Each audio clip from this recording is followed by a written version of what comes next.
دوستان گرامی، درود بر شما. این نخستین جلسه از سلسله جلسات شاهنامه خوانی هست. در این جلسه ما با این مقوله، با این مبحث آشنا میشیم که چرا فردوسی شاهنامه رو سرود. یعنی به پیش از سرایش شاهنامه میپردازیم و اینکه شرایط پیش از سرایش شاهنامه چگونه بود و چه چیزی انگیزه‌ای شد برای سرودن این اثر. با یک پرسش آغاز میکنم. آیا میدونید زادگاه فردوسی کجا هست؟ تا به حال اسم روستای پاژ رو شنیدید؟ روستای پاژ زادگاه فردوسی هست و در نزدیکی آرامگاه فردوسی یعنی طوس واقع شده. طبق روایت نظامی عروضی سمرقندی در 4 مقاله که در قرن 6 زندگی می کرده نظامی عروضی، یعنی حدود 200 سال بعد از فردوسی، این روستا زادگاه فردوسی هست. من روایت 4 مقاله رو براتون میخونم. ابوالقاسم فردوسی از دهقانان طوس بود و از دیهی، یعنی از دهی، از روستایی که آن دیه را پاژ خوانند و از ناحیت تابران یعنی طوس هست. آن ده بزرگ است و از وی 1000 مرد بیرون آید. فردوسی در آن دیه شوکتی تمام داشت، چنان که به دخل آن ضیاع از امثال خود بی نیاز بود. پس فردوسی دارای تمکن مالی بود در اون روستا و با درآمدی که از زمین‌هایی که در اون روستا داشت به دست می آورد تقریباً بی نیاز بود و ثروتمند بود. 25 سال در آن کتاب مشغول شد که آن کتاب تمام کرد و الحق هیچ باقی نگذاشت و سخن را به آسمان علیین برد و در عذوبت به ماء معین رسانید.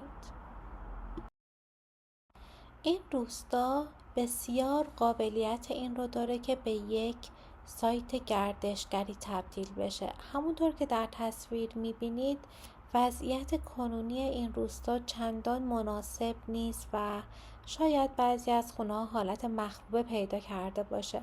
جالبه بدونید که در این روستا خانه ای هست که به خانه فردوسی معروف هست. البته سندیت تاریخی وجود نداره که اونجا لزوما خانه فردوسی هست، ولی با این حال این پتانسیل رو داره که به یک مکان تاریخی، به یک مکان گردشگری تبدیل بشه و چه بسا حتی ثبت یونسکو بشه. خب حالا بپردازیم به این که چرا فردوسی شاهنامه رو سرود و کمی تأمل کنید در این خصوص. ببینید شما چه اطلاعاتی در این زمینه دارید. فکر میکنید چی شد که فردوسی شاهنامه رو سرود و انگیزه او از این کار چی بود؟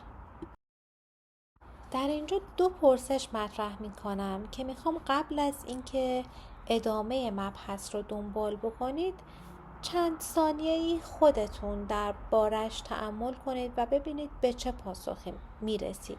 یکی این که چرا فردوسی شاهنامه رو سرود؟ خب غیر از اون پاسخ کلی که همه ما میدونیم و در کتب درسی خوندیم که برای حفظ زبان فارسی بود، آیا اطلاعات بیشتری دارید و اصلا حفظ زبان فارسی یعنی چی؟ یعنی دقیقاً چه پروسه‌ای، چه مسیری طی شد برای حفظ زبان فارسی؟